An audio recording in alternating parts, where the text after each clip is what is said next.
This is episode number 421 of WPwatercooler. The theme is dead. Long live the theme. I'm Jason Tucker. Find me at Jason Tucker on Twitter. This is Steve Zengit. Steve Zengit's not here today. I think he's playing golf or something. She Say Reed, she has her computer muted over at Say Reed Media and other things. And Cosper, Jason Cosper. That's so ridiculous. Jason Cosper's not here yet either, but he'll be here soon. I didn't know I was muted. Welcome. Go over to Apple Podcasts, Google Podcasts, and Spotify to check us out and leave us a review. We would appreciate it. It's been 9.5 years. I totally know how to unmute myself on the show. Cool. It's good. I don't know. The whole thing's messed up. The intro was like not working right at all.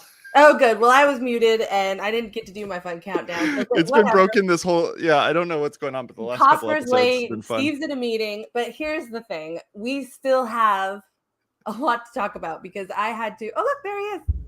Hey, what's up, Don't worry Cosper? about missing Hey! We all did. Hey, Jason. Just messed this totally botch of an intro. It was awesome.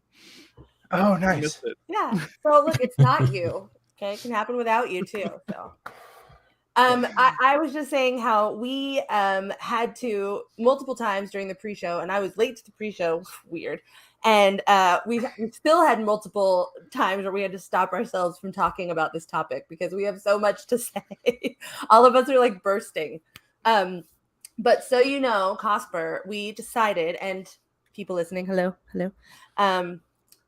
We decided that our frame for today, because we really think there's a lot to talk about with themes, but our frame for today is really going to be Alain's tweets, and then also some of the tweet journey, the journey that the tweets took him on. And I think it's really just a great, really the initial tweet, and then I'll stop talking, I swear.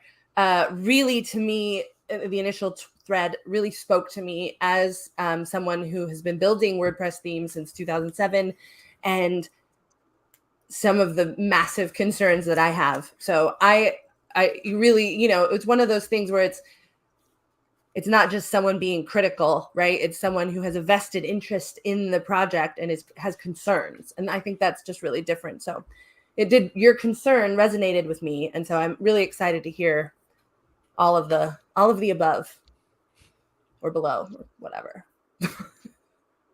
Do you want to introduce yourself also first, maybe? Yes, sure. So, hi everyone. I'm Alain Schlesser. I'm a software engineer. I work with XWP. I maintain WP CLI, the command line interface WordPress, and kind of a big deal. I'm also a Google Developers expert for web technologies, where I'm also very invested in the open web and performance and things like that. Papers. Okay. Anyway, I cool. like receipt. You got them. All right. So I want to say that a lot of times people, if someone is being critical about anything really on the internet, but also specifically within the WordPress project, people are like, well, what do you know? And it's like, I think it is important to be like, well, I do know, actually. That happens a lot, I think, in the more governance space, but I think it's important to note it's also happening in the development space. So more disclaimers from Say. Absolutely. So tell us about your tweet, or do you want to pop it up there? I can do that. Yeah, pop it up. But do you want to talk about like what sparked this for you? Yeah, so I was working on a few blogs again to just deal with Markup and how best to implement it.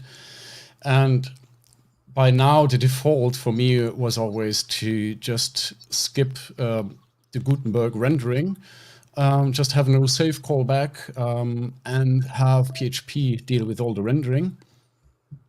Because I want to have control over the markup, I want to have the markup in a way that I can centrally make changes as needed. And for a lot of reasons, this is not only about doing complete redesigns of your website or so. It's really there are reasons why your markup needs to be updated consistently and regularly, because the web is a living platform. It is constantly evolving. It's constantly growing to be more accessible for everyone, more inclusive for everyone. And that means that the markup, the vocabulary that we all use to write web pages, to write web applications, we have more tools at our disposal to produce the best possible result for everyone. And that's why it's so important that whatever we are publishing into the open web, that we can keep it up to date and according to these best practices. And I just once more realized that we're really on a bad path right now, as far as I'm concerned, where we're hard coding a lot of decisions, where the decisions are already outdated because people don't read up enough about how best to do things. And then these outdated decisions, we now store them in the database. We now store them as our content. In addition to the data, this is something that I feel I was tweeting our chat about earlier, is that like I'm using spacer blocks the way that I used to use pixels, like pixels to space things out. And I'm like, why am I doing this? Like, this seems like I am literally regressing in just building a post. Like, I do not understand why it is so like how we're not like just adjusting that within each block, or which leads into the whole like what is CSS conversation. But for some reason, what you're saying about this being outdated, to me, it not only feels outdated, it feels kind of archaic. Like we're bringing, like, are we regressing? Does it feel like regression to you? So I think right now that we actually have issues at 4 different levels with the entire approach to creating websites with WordPress. Just very briefly, there's fundamental issues, and I'll come into them right away. Then there's issues of the current way it's planned. Then there are issues of the current implementation where it is not even according to plan, according to the intention. And then we have a lot of issues around the communication, where whatever state we're currently in, nobody knows where it's supposed to be heading to. So these 4 different levels are problematic right now with Gutenberg. And at the foundational level, it's just the...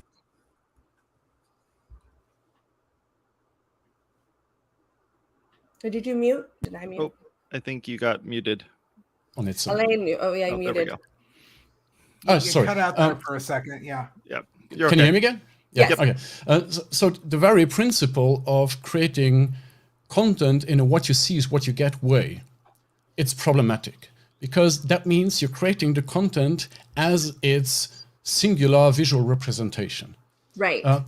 The entire concept is already problematic in its very core principle. From especially from just basically like what you're saying, an updating perspective, right? If you're dealing with every tiny little piece, I mean, isn't CSS, isn't that the entire point of this entire like language world that exists? Like what? Yes. It's the cascading of the cascading style. Yeah. I thought we solved this problem so long ago. Why are we remaking it? So basically when you use what you see is what you get editing, you're going from creating content to something like using Adobe Illustrator to draw up a page. You're just using a bit of different elements, and maybe you have templates in between where you pull in data, but you're already hard coding a singular representation of your content while creating that content.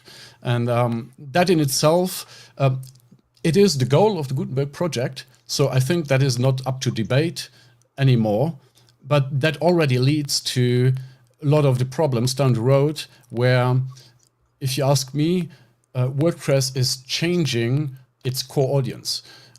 So the way I always saw Muted again. Your audio went out again. Nope. Sorry, my electronics seem to mess up. Yeah. The way you always saw WordPress is where we lost you. Yeah. So on a spectrum from single blogger to enterprise installations, WordPress was somewhat in the middle, but extensible towards both ends. Totally. 100%. The single blogger could install a page builder plugin and just go at it, while enterprise clients could be as rigid as they wanted. And I think with that Gutenberg- is exactly why we have been able as a project to get to such a dominant place on the internet, like with the 43%. Yes. Like that is really because it encompasses all of that. And it, Yes. you know, it even at a WordCamp, you would see that difference between the blogger to the hardcore developer, but all working in the same project. Yes, exactly. And what is happening now with Gutenberg is that, well, this page builder is not optional anymore. So we're moving more towards the personal blogger. For enterprise clients, everything becomes more complex and more expensive, which will make WordPress a non-option for a lot of projects where before it was perfectly fine. And I'm fearing right now that because of that decision, we focus solely on the people that use WordPress, but we lose the people that actually fund WordPress more now. Because money comes in via these big enterprise clients that don't necessarily blog about how they love WordPress, but they fund a large part of it. They fund a lot of the people who are the core contributors to all sorts of the parts, like just Exactly. like the parts that aren't automatic are really funded either through blood, sweat, and tears of total volunteers who just, do it for the love, or people who are, sponsored volunteers who have become a huge part of, WordPress's functionality as a project. It really feels like WordPress has sort of these Squarespace and Wix blinders on right now. They see these site builders out there. They see Elementor, not only to just say Squarespace and Wix, but they see Elementor. They see Divi. They see, to a lesser extent, sorry guys, Beaver Builder. But like all of these tools that help people, the end user build sites that don't necessarily apply to, as you were saying, business. It's just like when the project several years ago was really, it seemed like it was a little bit of a mission with post formats that never went anywhere because Tumblr was the big threat. And now that you have all of these page builders, all of these even iOS apps that let you build a website with just some drag and drop tools, that they're chasing that to the detriment of everything else. Right, because the power is always that it could be that if you needed it to be that, but it could also be all of these other things. And really, you could change experiences within the same interface. I mean, that's really how I've been using WordPress, especially lately, is that with, changing user roles and capabilities, you can sculpt an entire experience for, it's baked in, a contributor or an editor, like that part, and those level of roles that are unlimited that you can use are very valuable. And if it's all going to user because you're building your own, that's not even how a good portion of people build their data, like build their sites, like, but anyway, I also wanted to stress, I think there's a really big difference between, and maybe there is less of a difference database wise and just more of a difference on the front end or user end between Gutenberg, which is to me the ability to, put columns and some images the way you want it in a post, versus full site editing, which is like just this wild restructuring of everything into WYSIWYG that I want to, in a future show topic, we're going to do a couple shows about themes, talk about that, like what are people even using these pages for? But I think that's the real difference, because what people wanted from the editor, from the post editor, was just the ability to make some columns and, put the images next to each other, right? Or maybe like, do something a little bit different with that pull quote or whatever, because the theme they had didn't style it at all or whatever. But that is now translated into full site editing. And I think I'd be interested to know, I know Gutenberg then with the blocks within the post do change what is saved in the actual database, right? So that is now has its own Guten markup block markup? What is that? Does that have an actual term for the is it Gutenberg markup? Yeah, it's just HTML that's stored. Okay, well I know, but it doesn't have like its own special name for it or something. It's supposed to be hidden. You're supposed to Not never that I'm see aware it of. unless you copy and then paste it. Yeah, so I don't know a lot about like the data. Like my point has always been you can use page builders on pages, and then posts are basically just text because you want the posts to be archivable for forever long, and the pages are going to change as the needs change of, you know, the about page, all those pages change. So the structure there is less important and the archivability of that is less important than the posts. So I think that to me is really a difference in use that has been completely obliterated. Now we're treating the entire site like it's just, you know, all we want to put columns in the header and the whatever, you know, and that part of the site didn't need that. You know, it's like nobody remembers Dreamweaver. I remember Dreamweaver. This is the problem. Which use comments as well. Like, Right. man, Microsoft front page. Oh my Yes. God. Like this is why I feel like we're is it just for me it feels like developers are making decisions that look like developer decisions, and they're trying to make the full site editor look like a front page inside the editor. Basically, I don't really understand what's happening there because users can't use it, and developers are like, "What are we doing here? Why am I in this part of the site at all?" Cosper, it's funny you say that because jokingly, us being a bit older, we're talking about the fact that does no one remember this? Maybe they don't remember it. Maybe they don't remember it. And they're not learning from the history of, I mean, if we end up with some dot files that are for like locking text and or locking files and stuff, we're in trouble. Like like the spacer, I'm telling you, like why we got rid of the pixel. It's the classic quote of those who don't learn history are doomed to repeat it. And here we are. Yeah, but nobody teaches web history. They should. Like, is that a thing? Like, I don't even know. I'm going to look into that after this. Okay, but I also have some questions for Alain, because a lot of what you were talking about, and I think what you were saying to us that you do professionally is moving data around to, you know, for better or for worse, moving it from WordPress, getting it out of something, putting it into something else, right? Like, really, because data is the valuable thing in the website, right? It's not the structure that data takes. And that's really been WordPress's thing, right? That's what I've always sold it as. I was like, you will be able to keep your stuff, as opposed to Squarespace or whatever, where you can't keep your stuff in the same way. And so can you speak to that, like in terms of like what you feel the data that is in the site at all is now, you know, what's happening to it? Yeah, sure. One big theme for WordPress was always, and this is directly tied to the self-hosting part, is the ownership of your own data. That you own the data that you're producing, that you're publishing. That was always a big theme. And now, while technically you still own the data that you're producing in Gutenberg, we're currently producing data that is useless outside of Gutenberg. So if you extract that data and want to use it someplace else, at best you get the static markup that might work as an HTML fragment, but it has already all of these assumptions about the frame in which it will be presented. So you're actually creating the content so that it looks good in the current theme you're having. And outside of that theme already, the content becomes useless. And if you switch the theme, it could even be that it breaks.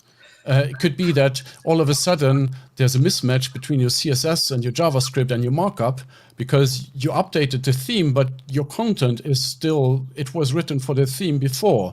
And so the more we encode these assumptions into the content and store it in the database, the less we actually own that content. We just own a past representation of it. And it's like we own an NFT of our content. Sorry. I mean, you know what? We had this problem with Flash. where we had all Yeah. this stuff stuffed inside Flash, and in one of your tweets you wrote here the fact that at some point we're going to have to render this stuff in HTML6. I totally understand that, because at some point we're going to have to, or maybe we won't. Maybe no one cares, and it just, oh well, yeah, this book that I'm holding is no longer compatible with my eyes. I cannot read it anymore. It's like that sort of thing.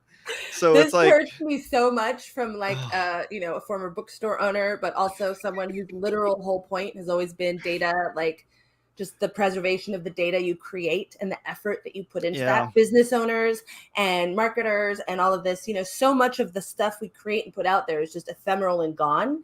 And that's always been kind of my sell for websites. Like, what you're creating is yours. It's on your site.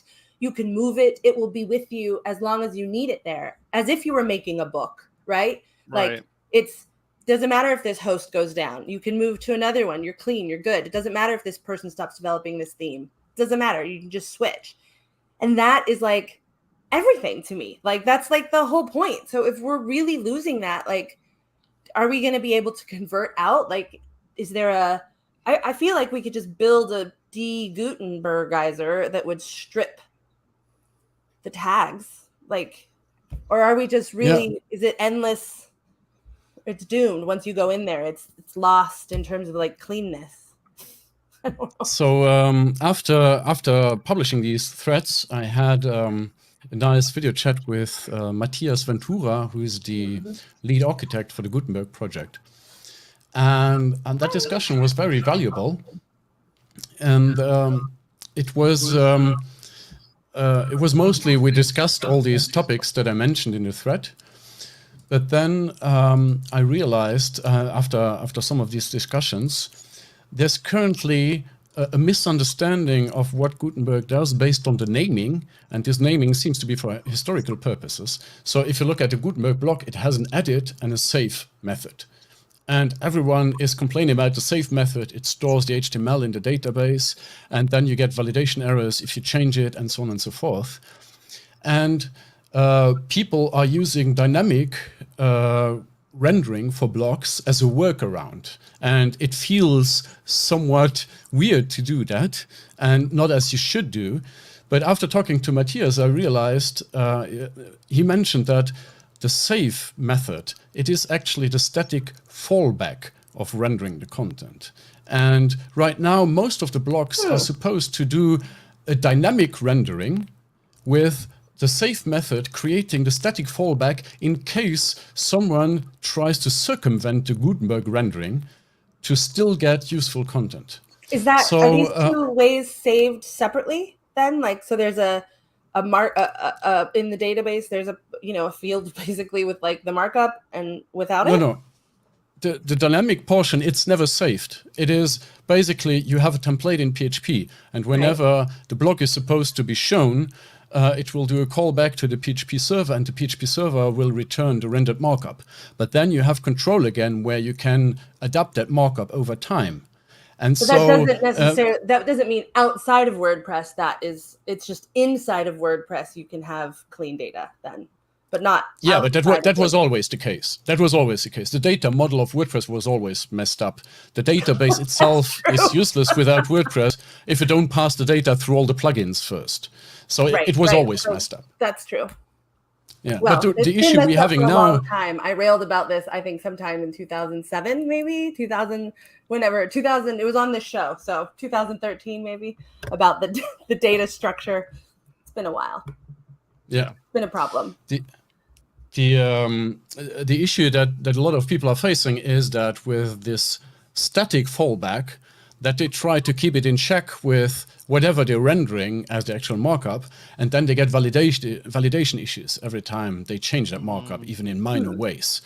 And on one hand, this markup could actually be simplified as it relates to the PHP dynamic version. It could just be a very basic HTML. And on the other hand, right now, the validation is set to its strictest mode, because Gutenberg is still trying to figure out all the edge cases. But this validation can be dialed down so that most of the time when there are validation issues, it will just figure out a conversion to just update it, and then it's good. So that is something that I think most developers are not aware of, and we all feel dirty when we go to PHP to render the Gutenberg JavaScript blocks. But actually, that seems to be the proper way to do it, based on what I gathered from discussion with Matthias, because that's the only way to create blocks that you can properly maintain. So do you feel like this is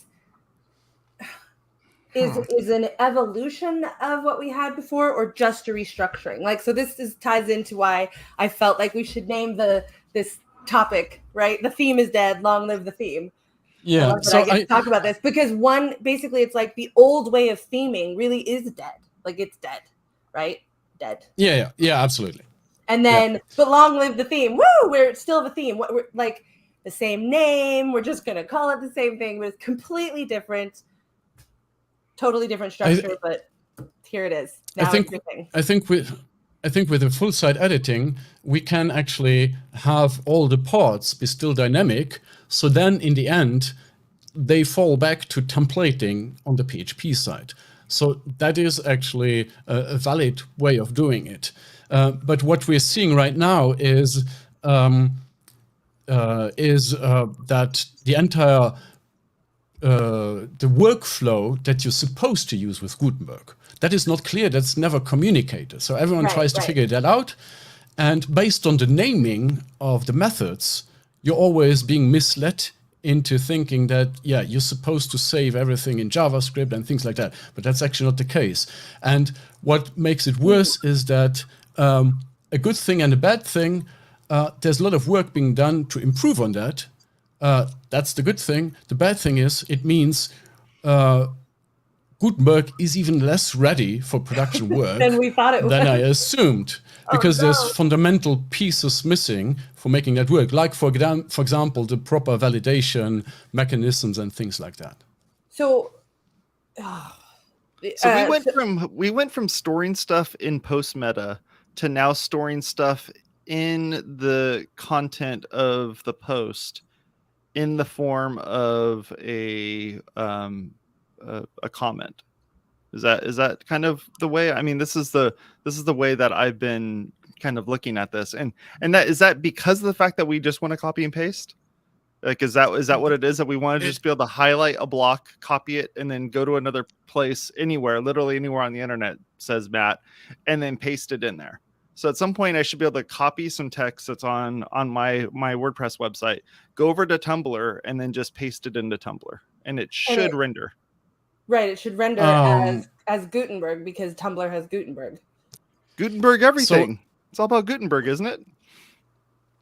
What you have in your post content, it's a combination of HTML comments with attributes that are actually the data, and a static fallback that has been rendered of the current representation of that data.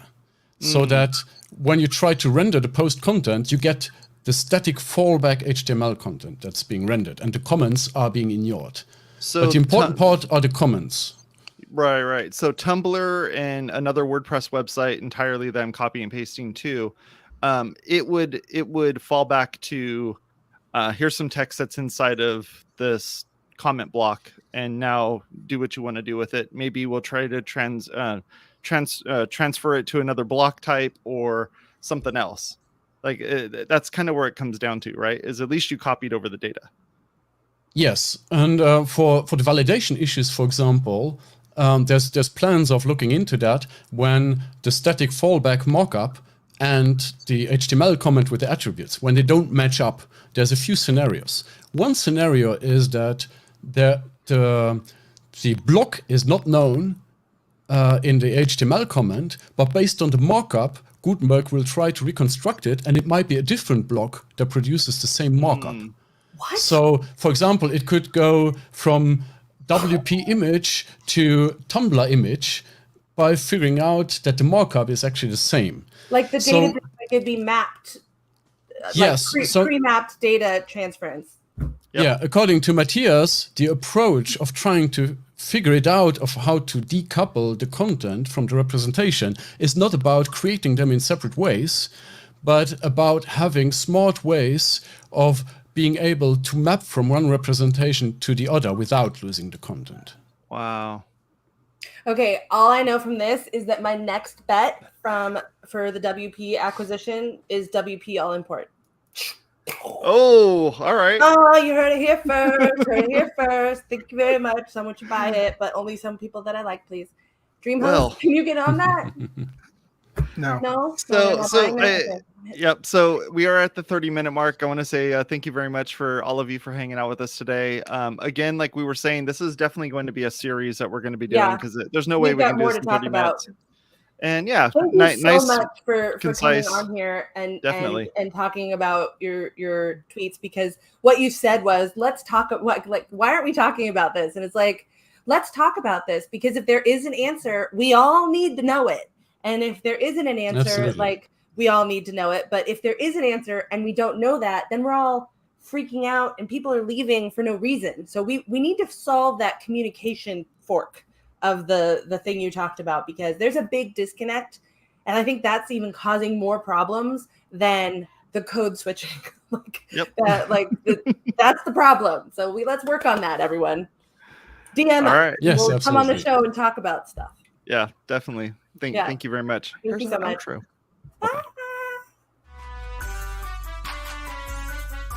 Thank you for hanging out with us today. Go over to WPwatercooler.com/subscribe to subscribe to this content and all the other content that we put out here, including DevBranch. And you can also find us on Apple Podcasts, Google Podcasts, Stitcher, Spotify, and you can watch us over on YouTube. Yeah, Talk to y'all later. You know, Have a good also one. though, tweet us, tell us what you think. Like,